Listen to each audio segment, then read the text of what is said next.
नमस्कार, आईएनडी गोहार में आपका स्वागत है। मैं हूं आपके साथ आकाश सेन और आज हम बात करेंगे बजट पर मंथन की। जिस तरीके से छत्तीसगढ़ में राज्य सरकार ने बजट के निर्माण को लेकर अभी से तैयारी शुरू कर दी और खास बात यह है कि खुद मुख्यमंत्री भूपेश बघेल इसको लेकर लगातार एक्शन में नजर आ रहे हैं, मैराथन बैठकें कर रहे हैं और आज भी मुख्यमंत्री भूपेश बघेल ने कई मंत्रियों के साथ बजट को लेकर बैठकें की हैं। खास बात यह भी है इसमें कि बैठकों को लेकर ना सिर्फ तैयारी एक तरफ की जा रही है बल्कि सरकार की कोशिश है कि सर्वहारा वर्ग की जो तमाम चीजें हैं वो इस बजट में शामिल हो जाएं, जिससे कहीं ना कहीं जो आम लोग हैं उनको बजट के माध्यम से राहत दी जा सके, बजट के जरिए उनको विकास से जोड़ा जा सके। और यही कारण है कि इसको लेकर एक तरफ जहां राज्य सरकार कह रही है कि हम तमाम वर्गों को एक साथ लाकर जो उनसे सुझाव आए उनको साथ लेकर इस बजट को तैयार कर रहे हैं और यही कारण है कि मुख्यमंत्री भूपेश बघेल इसको लेकर लगातार मैराथन मंथन कर रहे हैं। तो वहीं अगर विपक्ष की बात करें तो विपक्ष इसको लेकर सवाल उठाता हुआ नजर आ रहा है, नाखुश भी नजर आ रहा है। साफ तौर पर विपक्ष का ये कहना है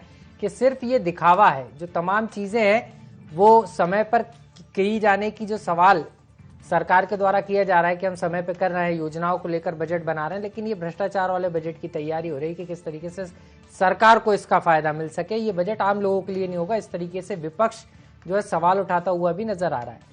लेकिन सबसे पहले इस पर हम चर्चा करें, इसके पहले आपको सुनाते हैं कि क्या कुछ कहना है इसको लेकर राज्य सरकार के जो प्रवक्ता हैं कृषि मंत्री रविंद्र चौबे जी, बृजमोहन अग्रवाल का क्या कुछ कहना है, मुख्यमंत्री भूपेश बघेल का क्या कुछ कहना है। आइए सबसे पहले वो सब सुनते हैं, उसके बाद हम इस पर चर्चा करें।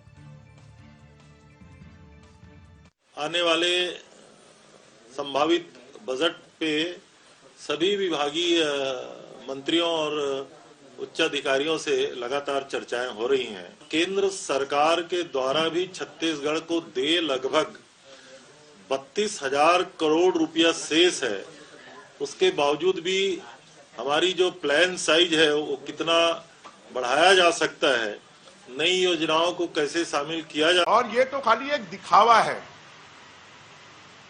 रायपुर के एक्सप्रेस हाईवे पूरा करने के लिए पैसा नहीं है। रायपुर में 5 से 7 अंडर ब्रिज अधूरे पड़े हुए, उसके लिए पैसा नहीं है।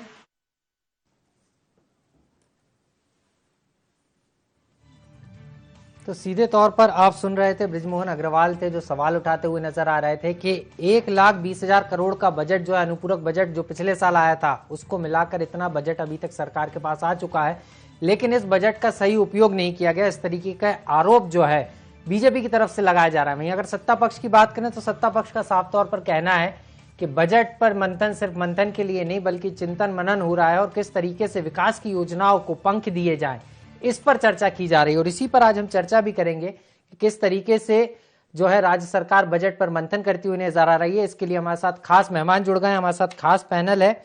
नितिन भंसाली जी हैं, नेता हैं छत्तीसगढ़ कांग्रेस के। इसके अलावा KS चौहान जी हैं, छत्तीसगढ़ बीजेपी के जो है नेता है। इसके अलावा डॉक्टर लखन चौधरी जी जुड़ गए हमारे साथ, राजनीतिक विश्लेषक हैं। आप तीनों मेहमानों का बहुत बहुत स्वागत है सर IND 24 में।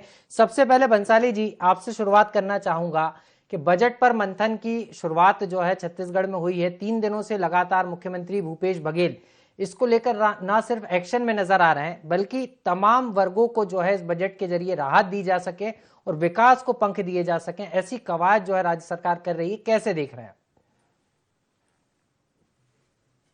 देखिए, गढ़बो नवा छत्तीसगढ़ के एक नारे के साथ हम आगे बढ़ रहे हैं। प्रदेश के माननीय मुख्यमंत्री भूपेश बघेल जी ने सिर्फ विभागों की बैठकें नहीं ली है, उसके पहले उन्होंने आमजनों से, विभिन्न संगठनों से, व्यापारिक संगठनों से, चैम्बर ऑफ कॉमर्स से, कैट से, सारे लोगों से चर्चा की है।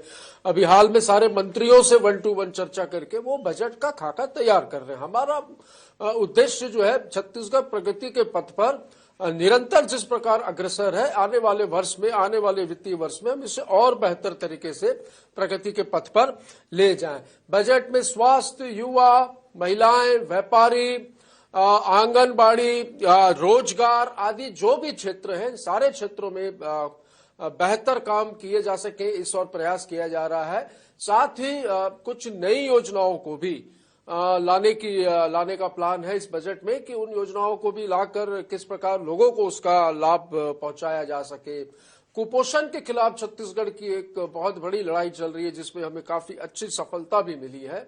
तो सुपोषण अभियान, महतारी दुलार योजना, इन सारी योजनाओं का क्रियान्वयन सर, योजनाओं के विस्तार की बात तो है, मंथन है, मनन है, चिंतन भी है, लेकिन सवाल यह है कि बीजेपी दूसरी तरफ इस बात को भी कह रही कि ये सिर्फ दिखावा है। अगर बजट पर मंथन करना है तो इसके पहले जो पिछले बजट आए उसका हिसाब किताब भी दें। बृजमोहन अग्रवाल तो सीधे तौर पर कह रहे हैं कि 1,20,000 करोड़ रुपए का जो बजट था उसमें से जो भवन के अंधे, इनको सब जगह हरा ही हरा दिखता है। खुद लोगों ने, इन लोगों ने कभी क्रियान्वयन नहीं किया, विकास की बात नहीं की। आज छत्तीसगढ़ देखिए, देश के पटल पर देखिए छत्तीसगढ़ का नाम, आज छत्तीसगढ़ मॉडल की बात हो रही है। जो पहले गुजरात मॉडल की जो बात होती थी, आज वो पीछे रह चुका है। हम हमारी राजीव गांधी किसान न्याय योजना की बात करें, हम गोधन न्याय योजना की बात करें, देखिए किस तरीके के रोजगार छत्तीसगढ़ में नए सृजन हुए हैं। छत्तीसगढ़ को केंद्र के कई विभाग, केंद्र के कई मंत्रालय, केंद्रीय कई मंत्री उस हमारी योजनाओं की तारीफ कर रहे हैं, पुरस्कार दे रहे हैं। राष्ट्रपति ने पुरस्कार दिया और लगातार जनता का आशीर्वाद भी, चाहे हम 3 विधानसभा के उपचुनावों की बात करें, चाहे 2019 के नगरीय निकाय चुनावों की बात करें, चाहे चलिए आप उपलब्धियां बताएंगे, लेकिन आप भी सरकार में, सत्ता में हैं, ये कहीं न कहीं जाए। जी बंसाली जी, आप भी बजट पर जब चर्चा होगी और जिस तरीके से विपक्ष इस बात को कह रहा है कि हमें हिसाब दीजिए लेकिन आप उपलब्धियां गिनाएंगे, अच्छा है। चलिए विपक्ष से समझ लेता हूं। चौहान जी हमारे साथ लगातार बने हुए हैं। चौहान जी, आप कैसे देख रहे हैं? इधर बंसाली जी साफ तौर पर कह रहे हैं कि जनता सर्वहारा वर्ग के लिए ये बजट होगा और उसी पर जो है मंथन हो रहा है, चिंतन हो रहा है, मनन हो रहा है। आप कैसे देख रहे हैं? आकाश जी, किसी भी बजट का सिर्फ 4 हिस्सा होता है जी। वो होता है सबसे पहला शिक्षा, स्वरोजगार, सुरक्षा और सुविधा। ये चारों घटक होते हैं, 5वां कोई घटक नहीं होता जी। और इन चारों घटकों का एक मापदंड होता है कि उन चारों घटकों से कुछ ना कुछ आय प्राप्त होनी चाहिए, भले वो डायरेक्ट हो भले वो इनडायरेक्ट हो। निश्चित रूप से यहां पर जो पिछला बजट दिया गया, उसके पहले भी जो बजट दिया गया, उसमें जो बजट पेश किया गया और जो बजट यथार्थ रूप में आया वो कुछ दूसरी स्थिति थी। उसमें किसी को उतना ज्यादा लाभ नहीं मिला जितने पैसे खर्च किए गए। मैं ये नहीं बोलता हूं कि बिल्कुल लाभ नहीं मिला, लाभ मिला, लेकिन उतना लाभ नहीं मिला जितना पैसे खर्च किए गए थे और जिसको और अच्छे से कर देना चाहिए था। बंसाली जी ने वो चीज आपको बिल्कुल नहीं बताई। उन्होंने वोटिंग की बात कर ली, उन्होंने दूसरी बात कर ली, लेकिन इस चीज की बिल्कुल बात नहीं की है। आपने जब पूछा कि पिछले बजट का आप लोगों ने क्या किया क्या नहीं किया, जैसे कि बृजमोहन अग्रवाल जी हमारे पूछ रहे थे जी, तो उसका जवाब नहीं दिया। ये वोटिंग पे परसेंटेज पे चले गए, वोटिंग पे चले गए, ये चले गए, उसमें वोटिंग में आएंगे तो वो यहां पर भी इन लोग फेल खाएंगे। खैर उसमें नहीं जाना चाहते, ये मुद्दा अलग है। अभी जो मेन बात ये है, अभी ये मेरे को एक मेरे भाई साहब बंसाली जी आऊंगा आपके पास। अभी जो मेन बात ये है, अभी है बजट की बात। बजट में जो अभी जो दिया गया है उसमें जीएसडीपी जो है जी, ग्रॉस स्टेट डोमेस्टिक, तो वो इनकी कम आई है पूरे नेशनल से जी, इनकी कम है। परसेंटेज 3.2% कम है इनकी जी। जीडीपी जिनको अपन बोलते हैं। ये स्टेट की जीडीपी जो है पे आएंगे तो मैं केंद्र की जीडीपी पे बात करूंगा, जवाब नहीं दे पाएंगे। मेरी पहले बात यहाँ पर प्रवचन देने से पहले काम मेरी नहीं बात चलेगा। करने दीजिए, पहले मेरी बात करने दीजिए। आपसे ज्यादा नहीं बोलूंगा मैं, और मैं मुद्दे की ही बात बोलूंगा। हाँ जी बिल्कुल, बोलिए। जनता ने आप लोगों को रिजेक्ट कर दिया, ये क्या बात हुई? रिजेक्ट कर दिया। जब बंसाली जी आपके पास आऊंगा, बंसाली जी आपके पास आऊंगा मैं। चौहान जी से समझ लेते हैं, बिल्कुल आपको मैंने बंसाली जी पूरा मौका दिया। ऐसे चर्चा नहीं हो पाएगी, ऐसे चर्चा नहीं हो पाएगी। कि जनता के पीछे आप और हम जा रहे हैं तो जनता हमें क्यों चुन रही है? आप लोगों को ये तरीका नहीं हुआ। इतना अच्छा यदि बंसाली जी लौटूंगा आपके पास में। सवाल यही है, जनता से जुड़ा सवाल है, और अगर ऐसी बात होगी जब बजट पे चर्चा होगी, काफी महत्वपूर्ण विषय है, क्योंकि जब बजट किसी भी राज्य का बनता है तो वो सीधे तौर पर आम नागरिक के घर से जुड़ता है, गृहिणी से जुड़ता है, और यही कारण है कि चर्चा सारगर्भित हो। इसलिए आप दोनों को संयम रखना होगा। मैं चौहान जी के पास था। चौहान जी आप कुछ कह रहे थे। बंसाली जी आपके पास भी आऊंगा मैं। जी बताइए। अभी जो राय लेनी चाहिए थी एक आम नागरिकों से, वो आम नागरिकों से राय नहीं ली गई है। दूसरी बात है ये जी, तीसरी बात यह है, पहली बात तो यह थी कि जो बजट पहले पेश किया गया था और उसको वो ज्यादा कारगर नहीं हुआ। दूसरी बात, जो आम आदमियों से राय लेनी चाहिए थी वो नहीं है। तीसरी बात, इस बजट का जो अभी जो राय ले रहे हैं और वो जो पेश कर रहे हैं, तीसरी बात यह है कि स्वास्थ्य मंत्री जी का बिल्कुल भी यहां पर कोई भी ना योगदान दिया गया, ना उनकी बात रखी गई है, ना कुछ की गई है। जबकि अभी कोरोना काल में सबसे ज्यादा महत्वपूर्ण जो मद है वो स्वास्थ्य का है। चलिए, महत्वपूर्ण मद स्वास्थ्य का है। बोल रहा हूं जी कि जो आप लोगों ने बजट जो आप देख रहे हैं, जो बात कर रहे हैं, उसमें कोई भी रिटर्न्स वाली बात कभी नहीं है दे रही। जैसे हमारे बृजमोहन अग्रवाल जी बोल रहे थे कि इसमें ज्यादातर उसमें इंटरेस्ट में जा रहा है पैसा और ज्यादातर सैलरी में जा रहा है, कोई रिटर्न्स की बात नहीं हो रही है। अरे रिटर्न नहीं चाहिए, ओ भाई रिटर्न नहीं चाहिए। ये रिटर्न्स क्या होता है? अगर मैं आप बोलेंगे तो मैं रिटर्न्स की बात कर रहे हैं, विकास की बात कर रहे हैं भाई। अरे तो हम किसानों की जेब में पैसा दे रहे हैं, गोधन योजना बंसाली रोजगार को। चलिए बंसाली लौटूंगा। चौहान जी, बंसाली जी थोड़ा संयम रखिए। डॉक्टर लखन चौधरी जी हमारे साथ बने हुए, उनसे समझ लेते हैं। सर, जिस तरीके से बजट पर मंथन चल रहा है और अगर हम बात करें तो राज्य सरकार इस बात का दावा भी कर रही है कि इस बार का जो बजट होगा अलग होगा और होना भी चाहिए, क्योंकि कोरोना संकट काल के बाद अब जो है ये बजट आएगा तो इससे सभी वर्गों को उम्मीद होगी। क्योंकि सबसे बड़ा अगर संकट की अगर हम बात करें तो बेरोजगारी का संकट है और दूसरा संकट प्रदेश के विकास का है, क्योंकि कहीं ना कहीं विकास की गति भी धीरी हुई है। ऐसे में कैसे देख रहे हैं सरकार की स्वास्थ्य मंत्री जी का नहीं लिया गया? बहुत चिंता हो रही है इनको। आपकी बात बिल्कुल सही है। बंसाली जी, चौहान जी, अमर अग्रवाल जी, चिंता करो, सरोज पांडे चिंता करो, अजय चंद्राकर। बंसाली जी, चौहान जी, ऐसे चर्चा नहीं हो पाएगी। आप लोगों से अनुरोध कर रहा हूँ, नहीं आप लोगों से अनुरोध कर रहा हूँ, जब आप टीवी डिबेट में इस तरीके से आपस में बात करेंगे, जनता आपको सुनने बैठी है और अगर आप सर चर्चा इस तरीके से नहीं हो पाएगी। डॉक्टर लखन चौधरी सर अभी जवाब दे रहे हैं, आपको सुनना होगा। इस तरीके से चर्चा नहीं हो पाएगी। मजबूरन मुझे आप दोनों का ऑडियो गिरवाना पड़ेगा। सर आपके पास आना चाहूंगा। डॉक्टर लखन चौधरी सर, कैसे देख रहे हैं आप? जी बिल्कुल, देखिए बजट में जिस तरह भाई दोनों को मैं चाहूंगा कि आप लोग ध्यान से सुने और चर्चा में डिबेट में जो है शांतिपूर्ण ढंग से भाग लें। बिल्कुल आकाश जी सही कह रहे हैं कि जनता देख रही है कि सत्ता पक्ष जो बातें कह रही है, विपक्ष देखिए विपक्ष को अपनी बात रखने का बिल्कुल जो है हक है और उसको मुद्दा उठाना चाहिए, बिल्कुल उठाना ही चाहिए जनता के जन कल्याणकारी मुद्दे।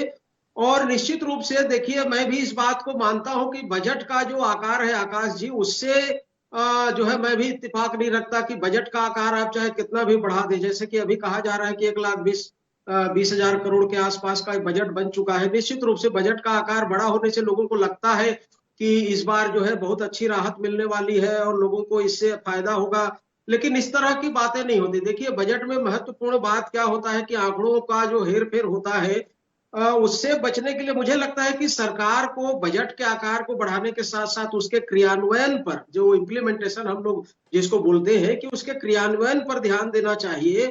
निश्चित रूप से देखिए पिछले 3 साल में हम इस बात से को नकार नहीं सकते कि इस सरकार ने जो है अच्छा काम नहीं किया। ऐसा नहीं है, अच्छा काम किया है, बजट जो है सराहनीय रहा है, पिछला बजट भी। लेकिन मुझे भी लगता है कि बृजमोहन जी जो बात उठा रहे थे कि पिछले साल के बजट में जो प्रावधान किए गए थे उस पर भी मुझे लगता है कि सदन पर जो है विधानसभा में डिबेट होना चाहिए कि आखिर जो प्रावधान किए गए थे उन प्रावधानों में कितना खरा उतरा है बजट। इस पर क्या है, देखिए केवल छत्तीसगढ़ की बात नहीं है, केंद्र के भी बजट में कहीं पर भी इस पर कोई भी राज्य जो है गंभीरता से नहीं लेती है, कोई चर्चा नहीं करती। और इसलिए बजट का आकार तो लगातार देश का भी और हर राज्यों का भी बढ़ता चला जा रहा है, लेकिन जिस तरह से जनहित के काम, जन कल्याणकारी काम होने चाहिए, उस पर जो है कई बार हमको निराशा हाथ लगती है। एक महत्वपूर्ण बात बृजमोहन अग्रवाल जी ने उठाया था, मैं भी उस पर थोड़ा सा डिबेट को चर्चा में लाना चाहूंगा कि जो पूंजीगत व्यय जिसको उन्होंने प्रमुखता से उठाया था, और निश्चित रूप से ये जो बजट में पूंजीगत व्यय का जो मसला होता है वो एक महत्वपूर्ण मसला होता है, क्योंकि विकास जो हम कहते हैं, विकास की सारी जो आधारशिला होती है वो पूंजीगत व्यय पर निर्भर करती है। तो ठीक है कि भाजपा के कार्यकाल में भी पूंजीगत व्यय बृजमोहन जी जितना कह रहे हैं कि 50% उतना नहीं रहा है, लेकिन 1/3 भी यदि देखिए पूंजीगत व्यय पिछले बजट में छत्तीसगढ़ सरकार का 2021-22 का जो बजट था उसमें मात्र 14% था। तो हम तो कहते हैं कि उसको 1/3 पर ही सरकार ले आए तो बहुत बड़ी बात होगी, एक बहुत बड़ा अचीवमेंट सरकार के लिए होगा। देखिए पिछले बजट में 86%, 86% जो है राजस्व व्यय हुआ था, खर्चे हुए थे, और मात्र 14% पूंजीगत व्यय हुआ था। तो मैं तो भंसाली जी के माध्यम से सरकार से अनुरोध करूंगा कि पूंजी व्यय को निश्चित रूप से आप बढ़ाइए, और पूंजीगत व्यय जैसे बढ़ेगा तो इसका फायदा डायरेक्टली पब्लिक को होता है, राजस्व व्यय का फायदा पब्लिक को नहीं होता। तो ये जो चीज है मैं जो है सरकार से उम्मीद करूंगा कि पूंजी व्यय 50% तो संभव भी नहीं है। देखिए 1/3 भी उसको ले आती है सरकार तो बहुत बड़ी बात है। निश्चित रूप से सर पूंजीगत व्यय से कहीं ना कहीं जो आम नागरिक है उसको सीधे तौर पर लाभ होगा। बंसाली जी आपके पास आऊंगा, और आप दोनों से ही मेरी अपील भी है और अनुरोध भी है सर कि जब बजट जैसे महत्वपूर्ण विषय पर चर्चा हो रही है तो खास तौर पर बंसाली जी आपसे अनुरोध है कि संयम का परिचय दें। आप सरकार में आपकी जवाबदेही तो बनती है, विपक्ष तो आईना दिखाएगा, लेकिन संयम के साथ आपको भी बोलना होगा। सर आपसे सवाल है सीधे तौर पर कि जिस तरीके से पूंजीगत व्यय को बढ़ाने की बात जो है की जा रही है, सीधे तौर पर डॉक्टर लखन चौधरी भी बता रहे हैं, आपको क्या लगता है कि जिस तरीके से मुख्यमंत्री जो है एक्शन में दिख रहे हैं भूपेश बघेल, लगातार विभागवार तैयारी की जा रही है, लग रहा है कि इस बार बजट जो है अलग तरीके से होगा, क्योंकि चुनौतियां कई सारी सामने हैं। सबसे बड़ी चुनौती कोरोना की है, और कोरोना काल में जो है जब बजट आ रहा है, क्योंकि तीसरी लहर जो है अच्छी खासी तौर पर उसकी दस्तक छत्तीसगढ़ में देखी जा रही, लगातार पेशेंट बढ़ रहे हैं, तो एक तरफ लोगों को जो है कोरोना से भी बचाना है, दूसरी तरफ आर्थिक स्थिति को भी बचाना है, तो इसको लेकर किस तरीके से आपकी सरकार की तैयारी है?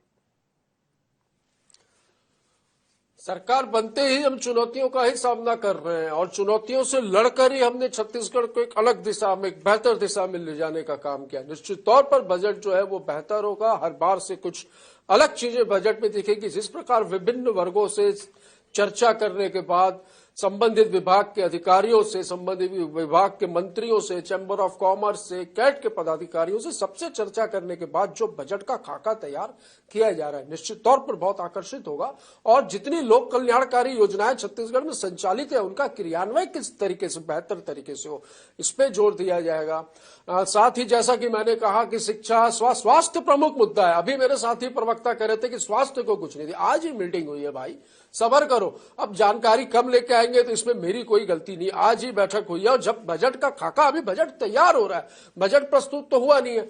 अभी जो आर्थिक विश्लेषक है इन्होंने बैठा कि डिबेट होनी चाहिए विधानसभा, बिल्कुल होनी चाहिए, हम तो हमेशा तैयार होते हैं विधानसभा में डिबेट के लिए, भाग तो ये जाते हैं। अब 15 साल सरकार चलाने के बाद गिने चुने 14 लोग वहां पर बैठे हैं विधानसभा में, वो भी जब कोई काम की बात आए तब हो हल्ला करके निकल जाते हैं, इसमें हमारी कोई गलती नहीं। हो हल्ला करके निकल जाता है विपक्ष, बजट जो है वो लोक कल्याणकारी, जी विपक्ष निकल जाता है हल्ला करके, मान लेते हैं सर, लेकिन बात की जाए तो इस बार कहा यह भी जा रहा है कि बजट में शिक्षा पर अच्छा खासा ध्यान दिया जाएगा, और इसके अलावा रोजगार सृजन को लेकर भी जो है सरकार कुछ नए प्रावधान कर सकती है। तो क्या लग रहा है, क्योंकि सीधे तौर पर सत्ता और संगठन में भी जो है बजट बनाने के पहले जो तमाम बैठकें की गई थी, क्योंकि अगर हम बात करें तो आने वाले समय में चुनाव भी छत्तीसगढ़ में होगा, हालांकि उसमें समय है, लेकिन उसकी झलक भी बजट में देखने को तो मिलेगी। हम चुनाव को देखकर बजट नहीं बनाते, लोगों की भावनाओं को देखकर, जरूरतों को देखकर बजट बनाते हैं। चुनाव को देखकर 2 रुपए पेट्रोल में कम कर देना और चुनाव के रिजल्ट आने के बाद 15 रुपए बढ़ा देना, 10 रुपए बढ़ा देना, ये काम हमसे नहीं होता। हम लोगों के हितों की बात कर रहे हैं, और लगातार 3 वर्षों से देखिए, किसानों का देखिए परचेसिंग पावर हमारी इन योजनाओं की वजह से कितना अच्छा बढ़ा है कि मार्केट में, चाहे दूसरे प्रदेशों की बात करिए और छत्तीसगढ़ के मार्केट की स्थिति देखिए, किसानों का परचेसिंग पावर बढ़ा है, उसके परचेसिंग पावर बढ़ने की वजह से, क्योंकि कृषि आधारित पूरा प्रदेश है, कृषि प्रधान प्रदेश है, जहां पर कृषि और खेती अच्छी होगी वहां पर सारी चीजों में आप देखिए कि अन्य व्यवसायों में भी इसका असर देखने को मिलेगा, और मिला भी है। बजट में सारे वर्गों का ध्यान रखा जा रहा है। चलिए, सारे वर्गों का ध्यान बजट में रखा जा रहा है। हमारे साथ चौहान जी भी बने हुए हैं। चौहान जी, सीधे तौर पर सत्ता पक्ष की अगर हम बात करें तो साफ तौर पर ये इस बात को लगातार जोर देकर कहा जा रहा है कि विकास पर फोकस होगा, सर्वहारा वर्ग का ध्यान रखा जाएगा, लेकिन आप ऐसे कौन से सुझाव देना चाहते हैं? क्योंकि सवाल उठाना आसान है सर, सुझाव भी देना चाहिए, विपक्ष को आईना दिखाने का काम विपक्ष करता है लोकतंत्र में, तो कौन से सुझाव आप देना चाहेंगे? जिस तरीके से सर भी बता रहे थे कि पूंजीगत व्यय को बढ़ाने की जरूरत है, तो क्या बीजेपी ने भी कोई तैयारी की है कि हम सरकार को सुझाव देंगे जिससे बजट जो है बेहतर बन सके, क्योंकि बजट पर ही मंथन हो रहा है और इस मंथन में अगर थोड़ा सा सहयोग विपक्ष के तरफ से भी आ जाता है तो इसमें छत्तीसगढ़ की जनता का ही भला होने वाला है। जी बिल्कुल, विपक्ष अपना सहयोग देने के लिए बिल्कुल रेडी है। अगर आप मंथन के लिए बुलाएंगे उनको, उनकी राय लेंगे तो बिल्कुल 100% हम भी अपनी राय देंगे। जैसे कि मैंने अपनी बात चालू की थी जी जी कि 4 चीजें ही होती है मद में, बजट में, शिक्षा, स्वरोजगार, सुरक्षा और सुविधा। जैसे कि चौधरी साहब ने बोला कि 1/3 भी अगर आप इसको ले आते हैं, मतलब आय की स्रोत को ले आते हैं तो बहुत होता है, बहुत अच्छा होता है। मैं बोलता हूं सिर्फ आप 25% ही ले आइए, 25% ही ले आइए। 25% अगर आप रखते हैं इसको रोजगार में तो ही स्वर्ग बन जाएगा छत्तीसगढ़। और अगर 25% शिक्षा में रखा गया तो ये देखिए कि मतलब नंबर 1 पे आ जाएगा हमारा छत्तीसगढ़। नंबर 1 पे है आज, नंबर 1 पे आ जाए। कैसे है आज की तारीख में है नंबर 1 बोलने दीजिए। अरे आपकी केंद्रीय अरे आप मेरे को बोलने आपके दीजिए। केंद्रीय मंत्रालय, राष्ट्रपति पुरस्कार, फिर से बीच में बोल रहे हैं। आपने बोला नंबर 1 हो जाएगा। नहीं, 15 साल आप लोगों को मिले थे, चलिए बंसाली जी, कई मामलों में जी बिल्कुल, कई मामलों में नंबर 1 पर है, लेकिन कई मामले ऐसे भी हैं जिनमें पिछड़ा हुआ, उसमें भी अव्वल आने की बात है। विपक्ष के सुझाव तो आने दीजिए, क्या कहना चाह रहा है विपक्ष? पे काम करेंगे। शिक्षा में समझ लेते हैं, लगभग विपक्ष क्या कहना 3.5% जी। पिछला बजट हुआ था। जी शिक्षा में 3.5% बजट हुआ था जी। शिक्षा में पिछले साल। जी इस साल मैं बोलता हूं कि कम से कम आप 10% लाएं। 10% अगर शिक्षा में आता है बजट तो हम बहुत ही अच्छी स्थिति में होंगे। आज हमारी कोरोना काल में ये जो स्थिति आ गई है, कई ऐसे जगह थे जहां पर बिजली नहीं थी। कई स्कूलों में, कई स्कूल ऐसे थे जहां पर पानी नहीं था हाथ धोने के लिए जी। कई ऐसे स्कूल थे जहां पर सांप बिच्छू ये सब आ रहे थे। कई ऐसे स्कूल थे जहां पर टीचरों की बहुत ज्यादा कमी है। शिक्षा का बजट बहुत ही लो स्तर का है, वहां पर बैठने की सुविधा नहीं है जी। और हम बोलते हैं कि कोरोना काल में हम लोग जाएंगे, बच्चों को अच्छा प्रोटेक्ट देंगे और उसके बाद वहां पर स्कूल चालू करेंगे। कैसे स्कूल चालू करेंगे? अगर शिक्षा का बजट आपने बढ़ाया होता तो ऐसा नहीं होता।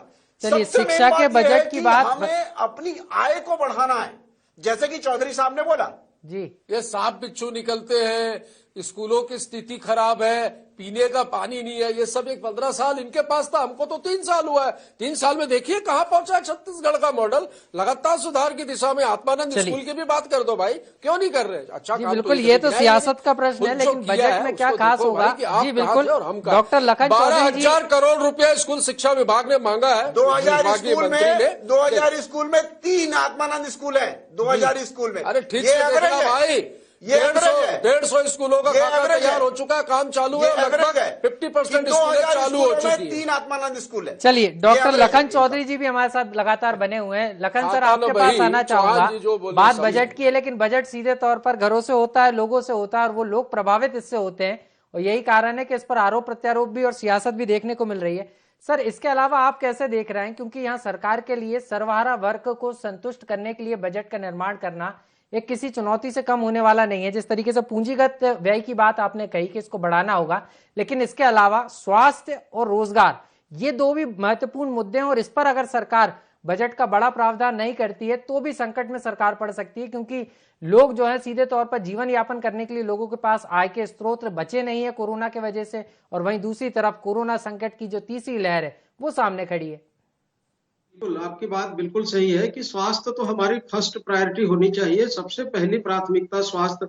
और मैं चाहूंगा कि सरकार स्वास्थ्य सेक्टर में जो खाली पद है, खास करके ग्रामीण क्षेत्रों में जो प्राथमिक स्वास्थ्य केंद्र होते हैं उनमें भर्ती करे, क्योंकि बहुत सारे विभागों में हम देखते हैं कि स्कूली शिक्षा हुआ या स्वास्थ्य विभाग हुआ, उनमें क्या होता है कि ग्रास रूट लेवल पर जो है नई जो भर्तियां होनी चाहिए वो कई सालों से, केवल छत्तीसगढ़ की बात नहीं है, सभी जगह इस तरह की स्थितियां हैं। तो इस पर सरकार को फोकस करना चाहिए। और आकाश जी, एक महत्वपूर्ण बात देखिए, शिक्षा, स्वास्थ्य, बिजली, सड़क, पानी, ये सब चीजें बजट में तो रहती हैं, लेकिन ह्यूमन रिसोर्स डेवलपमेंट, जिसको हम कहते हैं कि हमारी विकास का जो आधार होती है मानव संसाधन, और मानव संसाधन शिक्षा और स्वास्थ्य से बनता है।